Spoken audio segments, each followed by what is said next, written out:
I'm at my local supermarket here in Japan, and I want to start this video with a warning.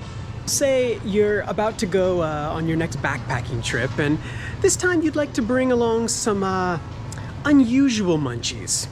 Well, Japan's got you covered, that's for sure. Dun, dun, dun. Let's see what kind of weird crap they've got on offer at this particular Japanese supermarket. Grilled horse mackerel. Okay. Some, grilled ray fin. Right. What else we got? Chew kelp. Some seaweed. Minced fish sticks. Thread sail file fish roll. What the hell?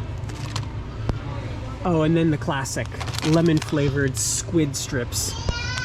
I mean, let's just be honest, this is like what you'd find dried up on a beach somewhere. What else do we got?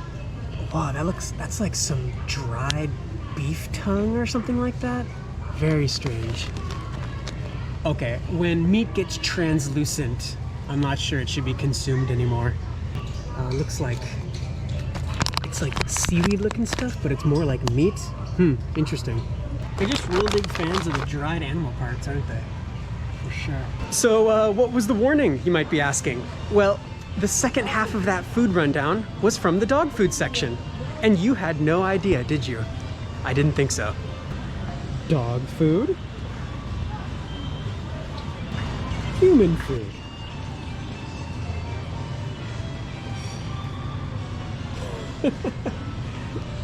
Apparently food transcends species lines here in Japan.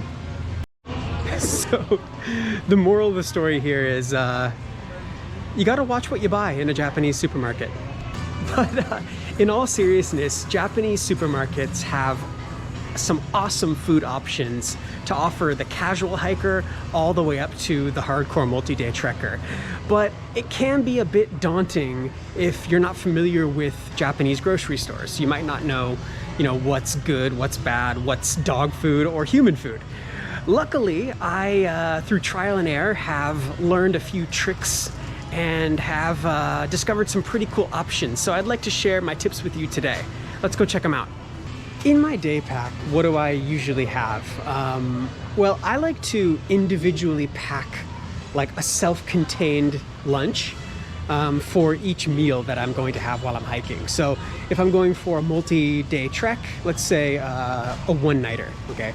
So I need to eat 3 full meals. I will individually pack them so that I can just open one and then have every element there right away. So what are the things that I'll usually pack in? I like to have something to drink, obviously. So I usually bring some sort of drink powder, something like that.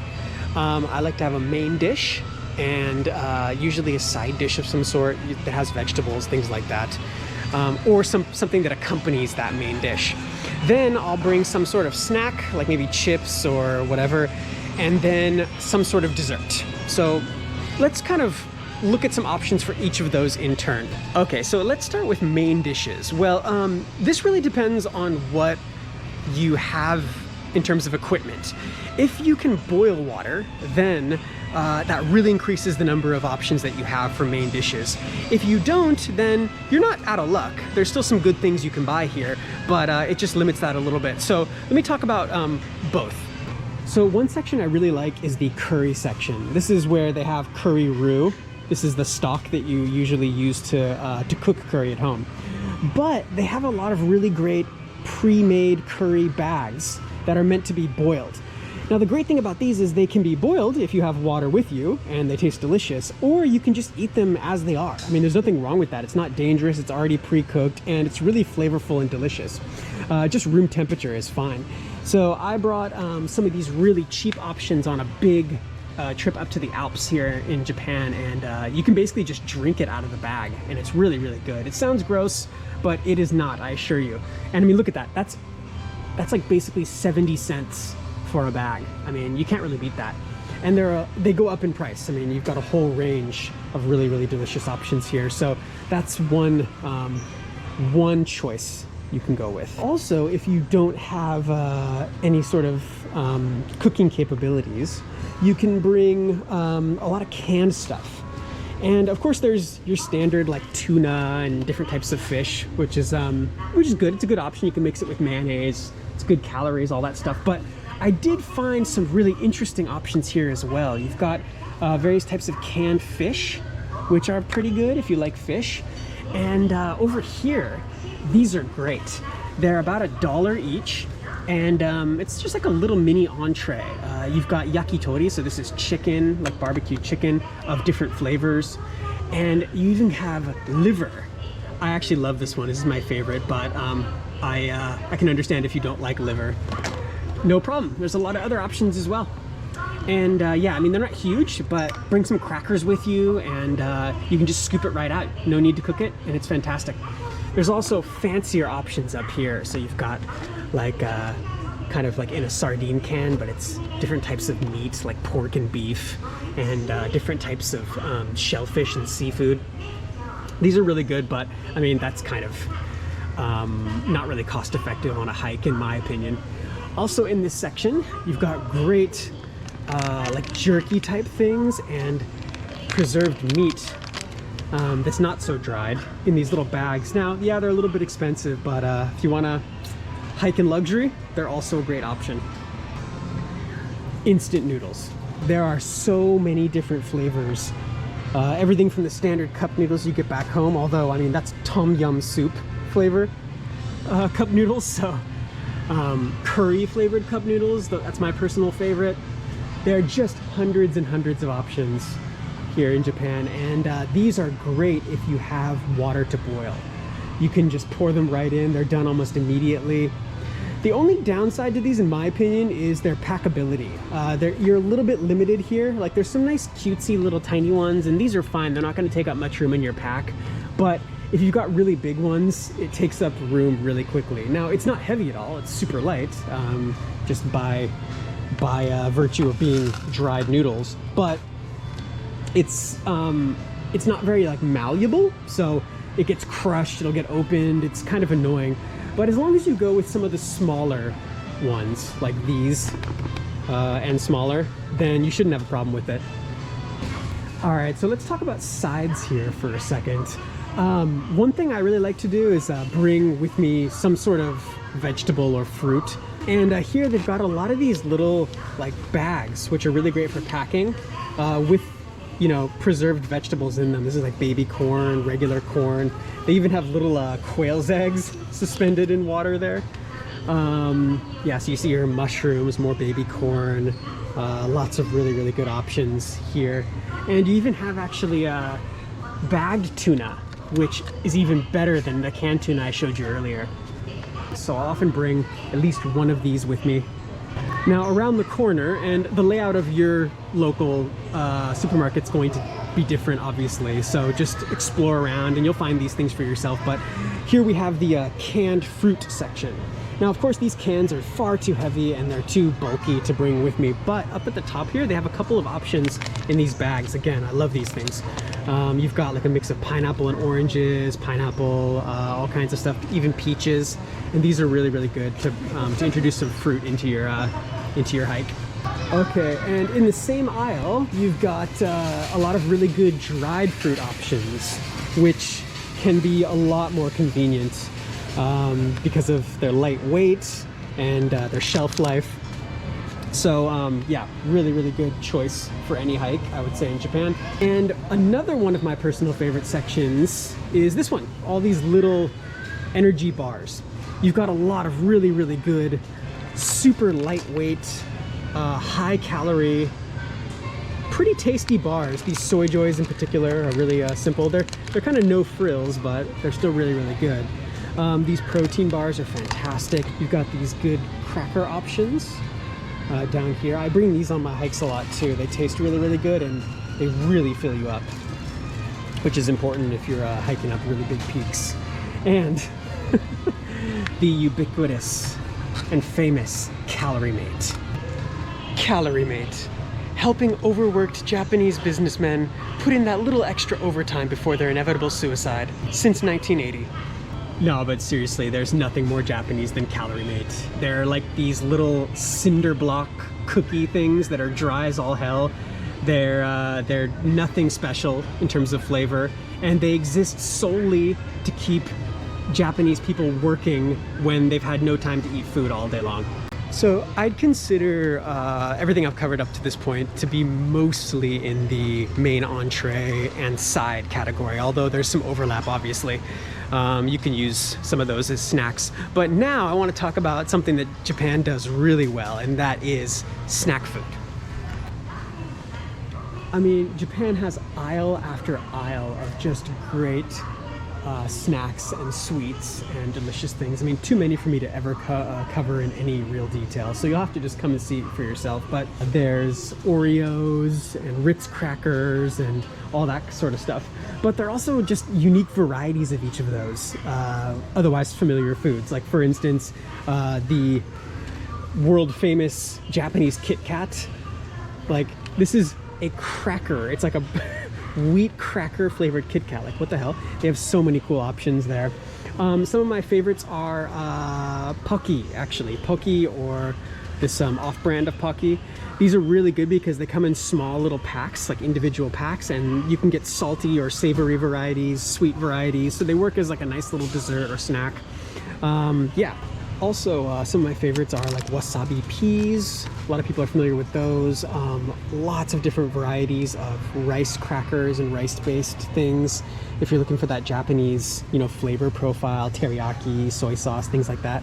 Lots of packaged nuts. This section is really just one you have to explore for yourself. I haven't even tried a quarter of these, and yeah, you can kind of get into the deep end, like I talked about earlier, with dried squid and fish and stuff, and that can be a little bit odd, but for the most part you can't really go wrong in these sections. Okay, so let's talk about drink options. Now, I think it goes without saying you should always bring a lot of water with you on a hike, but in Japan there are a lot of great like drink bases or drink powders that you can use to make that water a little less bland, let's say. When you're packing for a hike, it's really all about versatility, unless you're just going for a couple hours and you've got room to spare in your pack. You really want to bring things that can be mixed and matched and used in a variety of ways rather than just one restrictive thing. So that's why I never really bring juice or some sort of like drink that can't be prepared in any other way. Obviously, I can't take the sweetness out of juice and turn it back into water. So it's good to just have water as like your general fluid, and then have things you can mix in with it, which is why I'm in the coffee section. In Japan, they've got really, really great coffee options, a lot of which can be made instantly with just water. Of course, if you have a stove, you're going to be able to make hot coffee, but you can still mix these with cold water if you really need to in a pinch. So you can buy these boxes, and they have packets of instant coffee with cream or instant coffee with sugar or different types of flavors, all kinds of flavors, and you can just mix them in, and you don't have to pack it into a separate thing. Although I often will bring just a little plastic container filled with these like coffee crystals if I don't have the individual packs handy. So either option is fine. But yeah, I don't know about you, but I gotta have my coffee when I'm on a hike. That's one of my favorite experiences, is finishing up a meal and brewing up some coffee. So anyways, if you're anything like me, that's gonna be important to you. But in terms of regular drinks, let's see. So they have this section, there's the fridge section, and then the non-refrigerated drinks. Now, I'm not really gonna bring any of this stuff. I usually just use water or filtered water from home, or water I already have at home. But what I really like in this section is this little area right here where they have powder mixed drinks. These are really, really good. Aquarius is a sports drink that you usually buy pre-mixed in a bottle, but you can get the powder versions instead, and they're high in electrolytes, and there's some sugar and salt, all that stuff that you need to keep your body hydrated when you're on a hike. Pocari Sweat's another great one. The names aren't exactly appealing, but I'll usually buy a box of these, and then I just bring as many as I need for how many meals I need on my trip.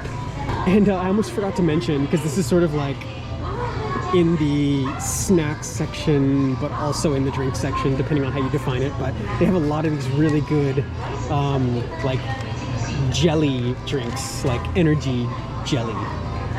You can even see they have the Calorie Mate version of it. There's a whole bunch of things like this, which can of course give you an energy boost, but also give you a lot of calories really fast. I can't believe I almost forgot to mention the bread section in Japan. Now, this is a bit of a luxury because it can get easily smashed, and it's not the lightest or easiest thing to pack when you're going for a hike, but Japan really has its bread products down. I'll usually pack at least 1 or 2 of these to be eaten on the first day, because otherwise, you know, they'll get smashed, or they'll get in the way of everything else. Some of the more traditional Japanese bread products are Dorayaki. Like, where is it? Oh, here it is. So this guy right here with the it's like 2 pancakes with red bean on the inside. I'm not a huge fan of red bean, but sometimes you can get the you can get versions with a different center. But yeah, definitely try out some of the bread products here. Treat yourself if you've got the space. All right, so I guess that pretty much wraps it up. Of course, you know, there are hundreds of different things that you could bring on a hike. A lot of different options here in Japan, but for me, those are some things that have worked. And just to reiterate the point about mixing and matching, you know, play around with different options. Take some of those crackers that I mentioned earlier and use those, you know, to eat your curry, or to eat your liver, or your yakitori, or whatever else you might have gotten as an entree. If you have things that are too restrictive, then you find that it's a little more difficult to pack and to utilize the space you have effectively. So yeah, but these are just some of the things that I've come up with since moving to Japan. If you have some other ideas or some other tips, or just some interesting things that you found in sections I didn't go into here in Japan, please let us know in the comments. And yeah, have fun out there. Until next time.